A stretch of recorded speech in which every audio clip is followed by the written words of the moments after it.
नमस्कार दोस्तों, स्वागत है हमारे चैनल पर। आज आप सुनने जा रहे मुंशी प्रेमचंद जी की लिखी बेहद सुंदर कहानी, जिसका शीर्षक है जीवन सार। तो आइए सुनते हैं। मेरा जीवन सपाट समतल मैदान है, जिसमें कहीं कहीं गड्ढे तो हैं, पर टीलों, पर्वतों, घने जंगलों, गहरी घाटियों और खंडरों का स्थान नहीं है। जो सज्जन पहाड़ों की सैर के शौकीन हैं, उन्हें तो यहाँ निराशा ही होगी। मेरा जन्म संवत 1967 में हुआ। पिता डाकखाने में क्लर्क थे, माता मरीज, एक बड़ी बहन भी थी। उस समय पिताजी शायद 20 रुपए पाते थे। 40 रुपए तक पहुंचते पहुंचते उनकी मृत्यु हो गई। यूं वह बड़े ही विचारशील, जीवन पथ पर आंखें खोलकर चलने वाले आदमी थे। लेकिन आखिरी दिनों में एक ठोकर खा ही गए और खुद तो गिरे ही थे। उसी धक्के में मुझे भी गिरा दिया। 15 साल की अवस्था में उन्होंने मेरा विवाह कर दिया और विवाह करने के साल ही भर बाद परलोक सिधारे। उस समय मैं 9वें दर्जे में पढ़ता था। घर में मेरी स्त्री थी, विमाता थी, उनके 2 बालक थे और आमदनी 1 पैसे की नहीं। घर में जो कुछ लेई पूंजी थी, वह पिताजी की 6 महीने की बीमारी और क्रियाकर्म में खर्च हो चुकी थी। और मुझे अरमान था वकील बनने का और M.A पास करने का। नौकरी उस जमाने में भी इतनी ही दुष्प्राप्य थी जितनी अब है। दौड़ धूप करके शायद 10-12 की कोई जगह पा जाता, पर यहाँ तो आगे पढ़ने की धुन थी। पांव में लोहे की नहीं, अष्टधातु की बेड़ियां थीं और मैं चढ़ा चाहता था पहाड़ पर। पांव में जूते न थे, देह पर साबित कपड़े न थे। महंगी अलग 10 सेर के जौ थे। स्कूल से 3:30 बजे छुट्टी मिलती थी। काशी के क्वींस कॉलेज में पढ़ता था। हेडमास्टर ने फीस माफ कर दी थी। इम्तिहान सिर पर था और मैं बांस के फाटक पर एक लड़के को पढ़ाने जाता था। जाड़ों के दिन थे। 4 बजे पहुंचता था, पढ़ाकर 6 बजे छुट्टी पाता। वहां से मेरा घर देहात में 5 मील पर था। तेज चलने पर भी 8 बजे से पहले घर न पहुंच सकता और प्रातः काल 8 ही बजे फिर घर से चलना पड़ता था। कभी वक्त पर स्कूल न पहुंचता। रात को भोजन करके कुप्पी के सामने पढ़ने बैठता और न जाने कब सो जाता। फिर भी हिम्मत बांधे हुए था। मैट्रिकुलेशन तो किसी तरह पास हो गया, पर आया 2nd डिवीजन में और क्वींस कॉलेज में भर्ती होने की आशा न रही। फीस केवल अव्वल दर्जे वाले की ही मुआफ हो सकती थी। संयोग से उसी साल हिंदू कॉलेज खुल गया। मैंने इस नए कॉलेज में पढ़ने का निश्चय किया। प्रिंसिपल थे मिस रिचर्डसन। उनके मकान पर गया। वह पूरे हिंदुस्तानी वेश में थे। कुर्ता और धोती पहने फर्श पर बैठे कुछ लिख रहे थे, मगर मिजाज को तब्दील करना इतना आसान न था। मेरी प्रार्थना सुनकर आधी ही कहने पाया था। बोले कि घर में कॉलेज की बातचीत नहीं करता, कॉलेज में आओ। खैर कॉलेज में गया। मुलाकात हुई, पर निराशाजनक। फीस मुआफ न हो सकती थी। अब क्या करूं? अगर प्रतिष्ठित सिफारिशें ला सकता तो शायद मेरी प्रार्थना पर कुछ विचार होता, लेकिन देहाती युवक को शहर में जानता ही कौन था। रोज घर से चलता कि कहीं से सिफारिश लाऊं, पर 12 मील की मंजिल मारकर शाम को घर लौट आता। किससे कहूं? कोई अपना पुछत्तर न था। कई दिनों के बाद एक सिफारिश मिली। एक ठाकुर इंद्रनारायण सिंह हिंदू कॉलेज की प्रबंधकारिणी सभा में थे। उनसे जाकर रोया। उन्हें मुझ पर दया आ गई। सिफारिशी चिट्ठी दे दी।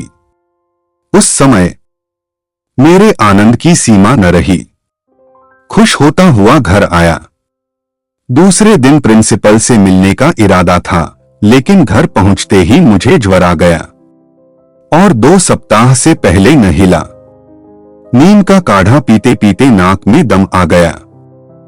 एक दिन द्वार पर बैठा था कि मेरे पुरोहित जी आ गए।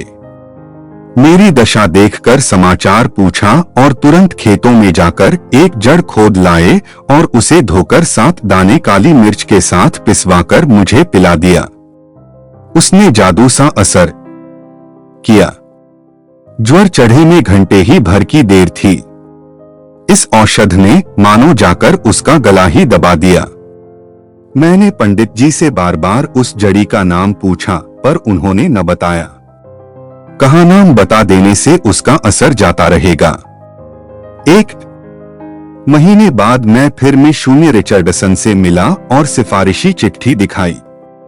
प्रिंसिपल ने मेरी तरफ तीव्र नेत्रों से देखकर पूछा, इतने दिनों कहाँ थे? बीमार हो गया था। क्या बीमारी थी? मैं इस प्रश्न के लिए तैयार न था।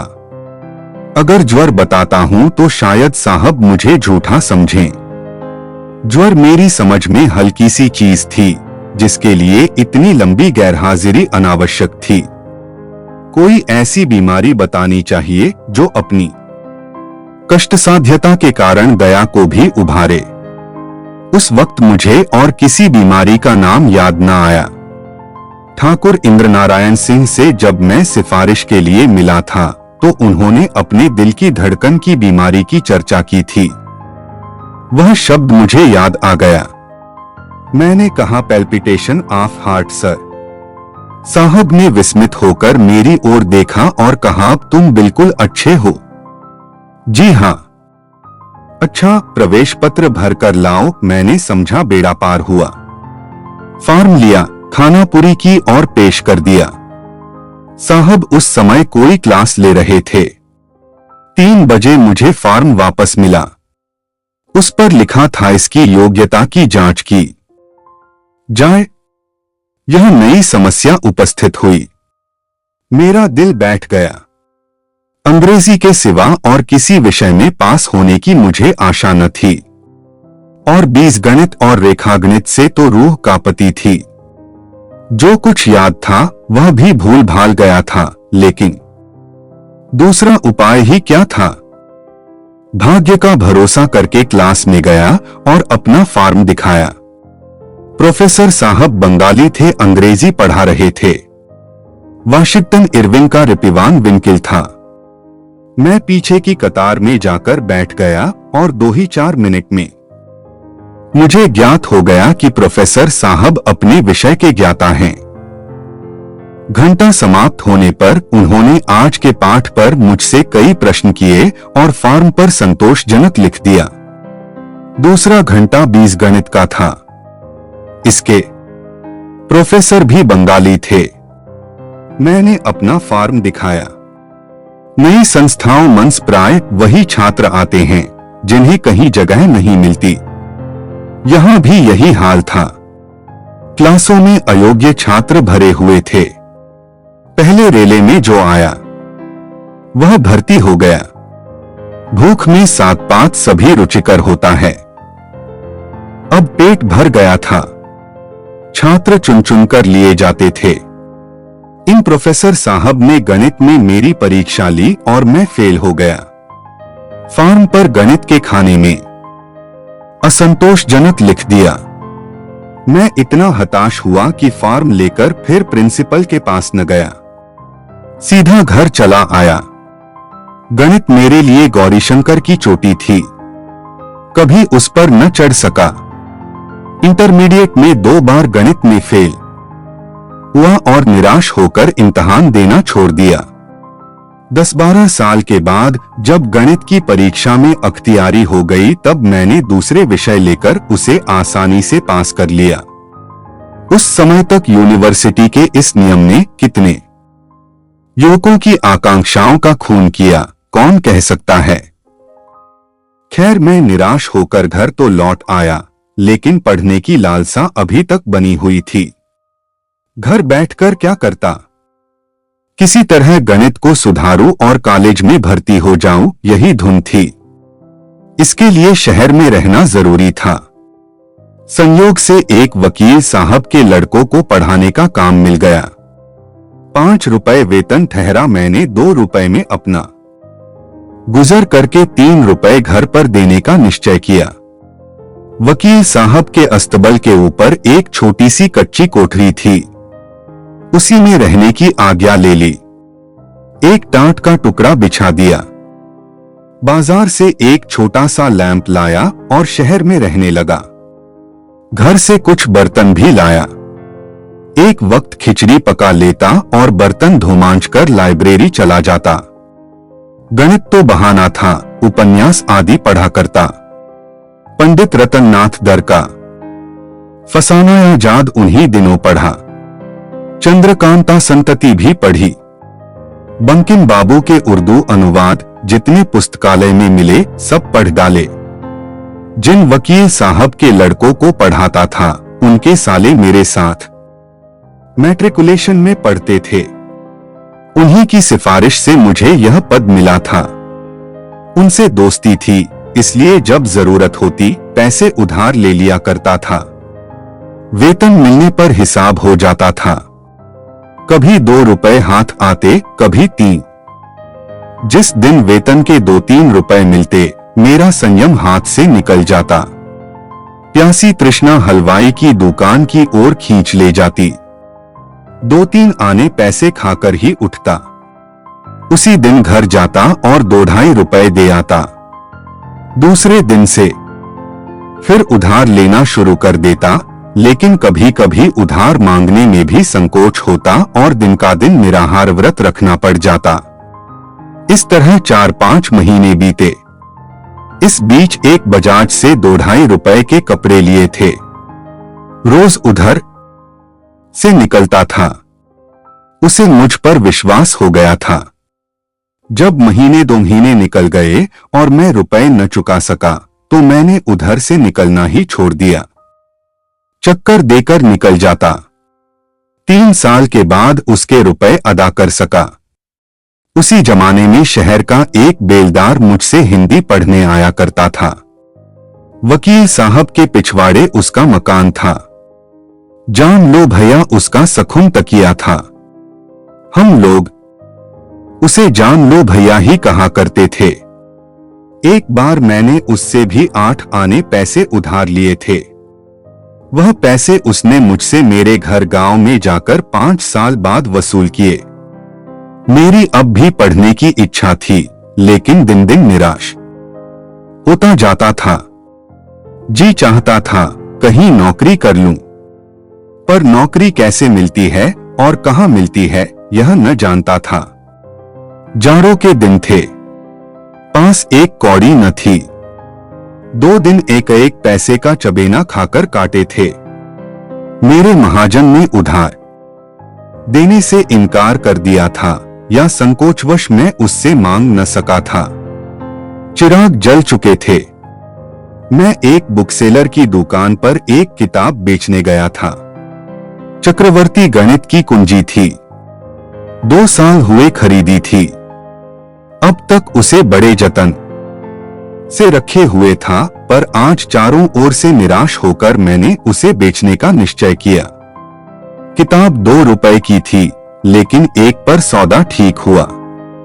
मैं रुपया लेकर दुकान से उतरा ही था कि एक बड़ी बड़ी मूंछों वाले सौम्य पुरुष ने, जो उस दुकान पर बैठे हुए थे, मुझसे पूछा तुम कहाँ पढ़ते हो? मैंने कहा पढ़ता तो कहीं नहीं हूँ, पर आशा करता हूँ कि कहीं नाम लिखा लूंगा। मैट्रिकुलेशन पास हो। जी हाँ, नौकरी करने की इच्छा तो नहीं है। नौकरी कहीं मिलती ही नहीं। वह सज्जन एक छोटे से स्कूल के हेडमास्टर थे। इन्हें एक सहकारी अध्यापक की जरूरत थी। 18 रुपए वेतन था। मैंने स्वीकार कर लिया। 18 रुपए उस जमाने मेरी निराशा व्यथित कल्पना की ऊंची से ऊंची उड़ान से भी ऊपर थे। मैं दूसरे दिन हेडमास्टर साहब से मिलने का वादा करके चला तो पांव जमीन पर न पड़ते थे। यह सन 1899 की बात है।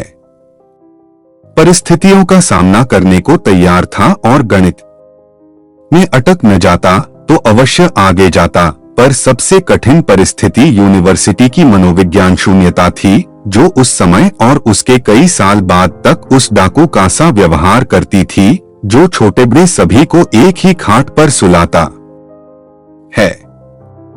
मैंने पहले फल 1907 में गल्पें लिखनी शुरू की। डॉक्टर रविंद्रनाथ की कई गल्पें मैंने अंग्रेजी में पढ़ी थीं और उनका उर्दू अनुवाद उर्दू पत्रिकाओं में छपवाया था।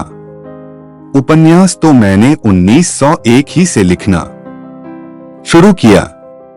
मेरा एक उपन्यास 1902 में निकला और दूसरा 1904 में, लेकिन गल्प 1907 से पहले मैंने एक भी न लिखी। मेरी पहली कहानी का नाम था संसार का सबसे अनमोल रत्न। वह 1907 में जमाना में छपी। उसके बाद मैंने 4-5 कहानियां लिखी। 5 कहानियों का संग्रह सोजे वतन के नाम से 1909 में छपा। उस समय बंगभंग का आंदोलन हो रहा था। कांग्रेस में गर्म दल की सृष्टि हो चुकी थी। इन 5 कहानियों में स्वदेश प्रेम की महिमा गाई गई थी। उस वक्त मैं शिक्षा विभाग में सब डिप्टी इंस्पेक्टर था और हमीरपुर जिले में तैनात था। पुस्तक को छपे 6 महीने हो चुके थे। एक दिन मैं रात को अपनी रावटी में बैठा हुआ था कि मेरे नाम जिलाधीश का परवाना पहुंचा कि मुझसे तुरंत मिलो। जाड़ों के दिन थे। साहब दौरे पर थे। मैंने बैलगाड़ी जुतवाई और रातों रात 30 से 40 मील तय करके दूसरे दिन साहब से मिला। साहब के सामने सोजे वतन की एक प्रति रखी हुई थी। मेरा माथा ठनका। उस वक्त मैं नवाब राय के नाम से लिखा करता था। मुझे इसका कुछ कुछ पता मिल चुका था कि खुफिया पुलिस इस किताब के लेखक की खोज में है। समझ गया उन लोगों ने मुझे खोज निकाला और इसी की जवाबदेही करने के लिए मुझे बुलाया गया है। साहब ने मुझसे पूछा, यह पुस्तक तुमने लिखी है? मैंने स्वीकार किया। साहब ने मुझसे एक एक कहानी का आशय पूछा और अंत में बिगड़कर बोले, तुम्हारी कहानियों में सिडिशन भरा हुआ है। अपने भाग्य को बखानो की अंग्रेजी अमलदारी में हूं। मुगलों का राज्य होता तो तुम्हारे दोनों हाथ काट लिए जाते। तुम्हारी कहानियां एकांगी हैं, तुमने अंग्रेजी सरकार की तौहीन की है आदि। फैसला यह हुआ कि मैं सोजे वतन की सारी प्रतियां सरकार के हवाले कर दूं और साहब की अनुमति के बिना कभी कुछ न लिखूं। मैंने समझा चलो सस्ता छूटे। 1000 प्रतियां छपी थीं। अभी मुश्किल से 300 बिकी थीं। 700 प्रतियां मैंने जमाना कार्यालय से मंगवाकर साहब की सेवा में अर्पण कर दी।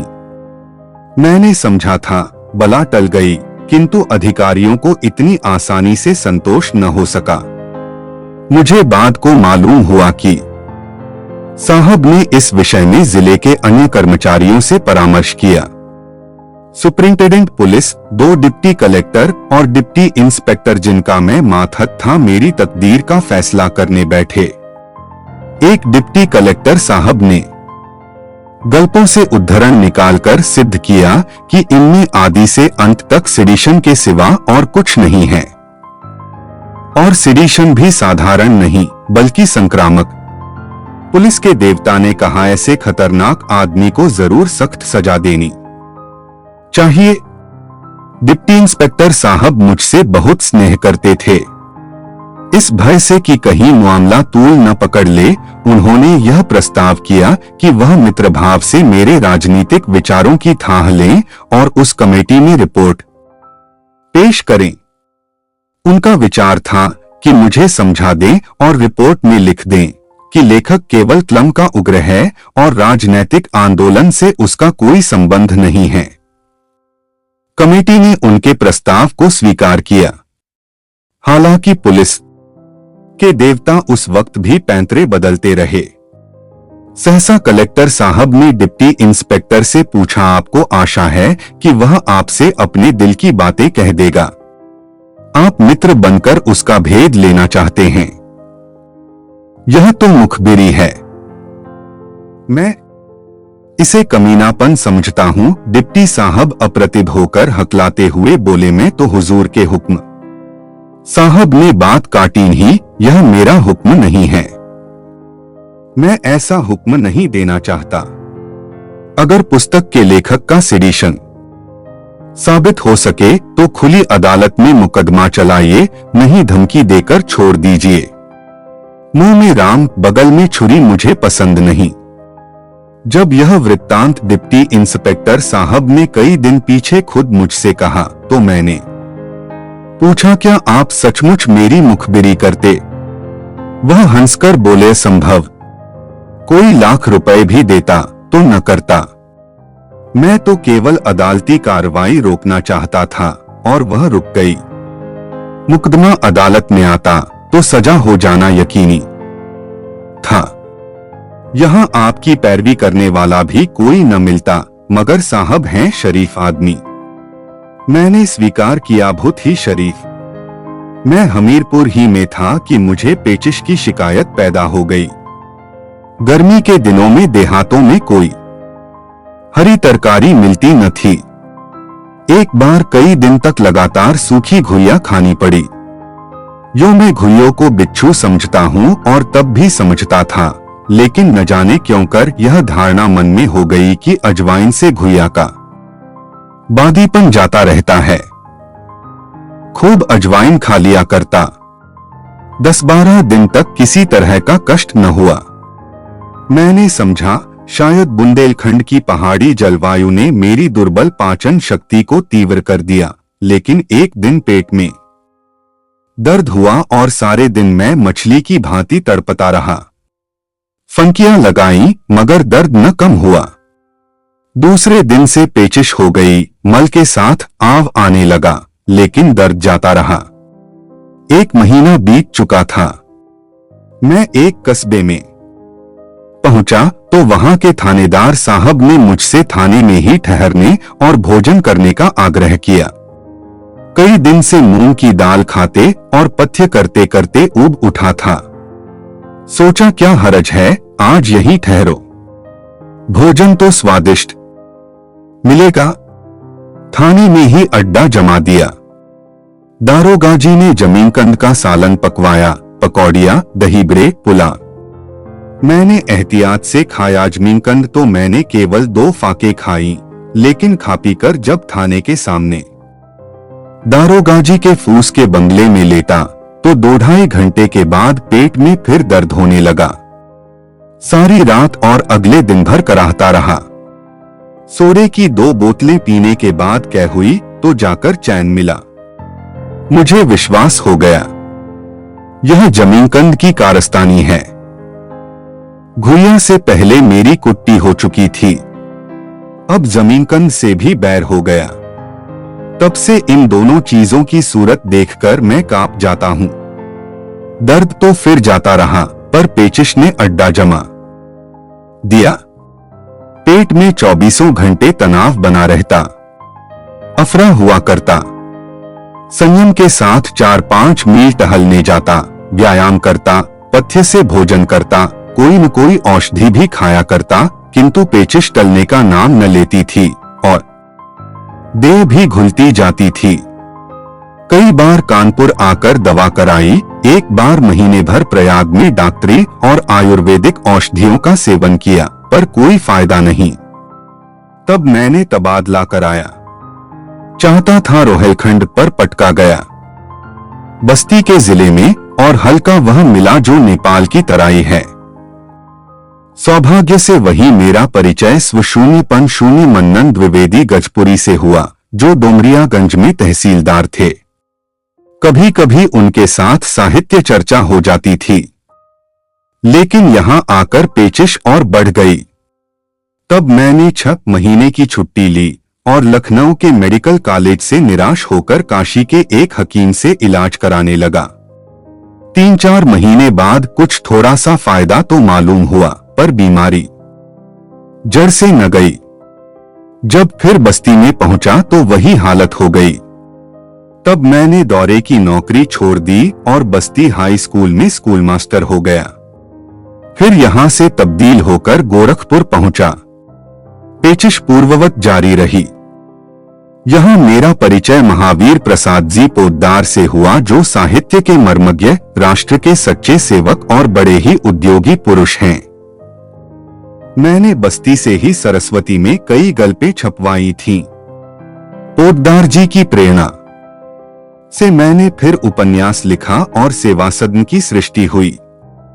वहीं मैंने प्राइवेट B.A. भी पास किया। सेवा सदन का जो आदर हुआ, उससे उत्साहित होकर मैंने प्रेमाश्रम लिख डाला और गल्पें भी बराबर लिखता रहा। कुछ मित्रों की, विशेषकर पोद्दार जी की सलाह से मैंने जल चिकित्सा आरंभ की, लेकिन 3-4 महीने के स्नान और पथ्य का मेरे दुर्भाग्य से यह परिणाम हुआ कि मेरा पेट बढ़ गया और मुझे रास्ता चलने में भी दुर्बलता मालूम होने लगी। एक बार कई मित्रों के साथ मुझे एक जीने पर चढ़े का अवसर पड़ा और लोग धड़धड़ाते हुए चले गए, पर मेरे पाँव ही न उठते थे। बड़ी मुश्किल से हाथों का सहारा लेते हुए ऊपर पहुंचा। उसी दिन मुझे अपनी कमजोरी का यथार्थ ज्ञान हुआ। समझ गया, अब थोड़े दिनों का और मेहमान हूं। जल चिकित्सा बंद कर दी। एक दिन संध्या समय उर्दू बाजार में श्री दशरथ प्रसाद जी द्विवेदी, संपादक स्वदेश से मेरी भेंट हो गई। कभी कभी उनसे भी साहित्य चर्चा होती रहती थी। उन्होंने मेरी पीली सूरत देखकर खेद के साथ कहा, बाबूजी, आप तो बिल्कुल पीले पड़ गए हैं, कोई इलाज कराइए। मुझे अपनी बीमारी का जिक्र बुरा लगता था। मैं भूल जाना चाहता था कि मैं बीमार हूं। जब 2-4 महीने ही का जिंदगी से नाता है तो क्यों न हंसकर मरूं। मैंने चिढ़कर कहा, मर ही तो जाऊंगा भई, या और कुछ। मैं मौत का स्वागत करने को तैयार हूं। द्विवेदी जी बेचारे लज्जित हो गए। मुझे पीछे से अपनी उग्रता पर बड़ा खेद हुआ। यह 1921 की बात है।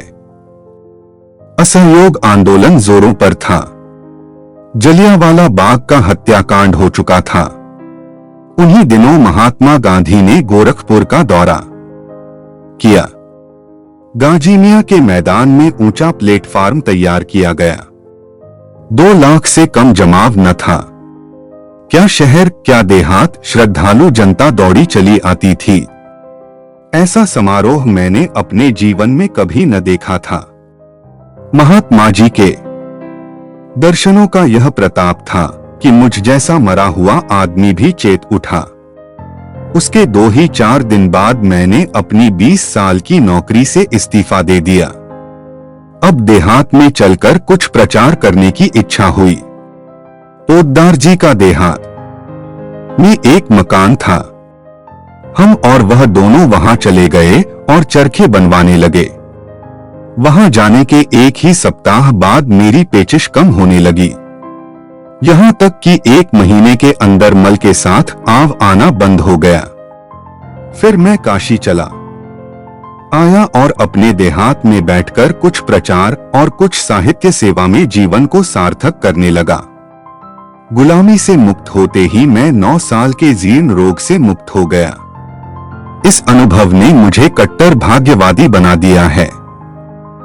अब मेरा दृढ़ विश्वास है कि भगवान की जो इच्छा होती है वही होता है और मनुष्य का उद्योग भी इच्छा के बिना सफल नहीं होता।